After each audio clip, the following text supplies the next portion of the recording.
Hello guys, শুভ জন্মাষ্টমী সবাইকে। দেখো আমাদের বাড়িতে জন্মাষ্টমী হবে। এই যে দেখো আসনটা সাজাইছি, রাধা গোবিন্দকে সাজাইছি, ফুলের মালা পরছে। দেখো কেমন লাগতেছে। দেখো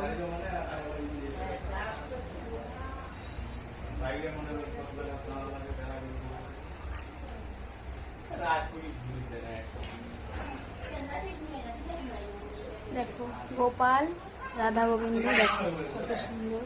সবাই গোপাল ও রাধা গোবিন্দের জন্য লাইক এবং সাবস্ক্রাইব করে দিও। এই দেখো সুন্দর করে সাজিয়েছি। প্রসাদ এখন পূজা দিল মা। এখনো পূজা করলো। দেখো সুজি আর লুচি দিয়ে কালকে খেলা হবে গোপালের। সবাই আসবে, প্রসাদ পাবে। টাটা।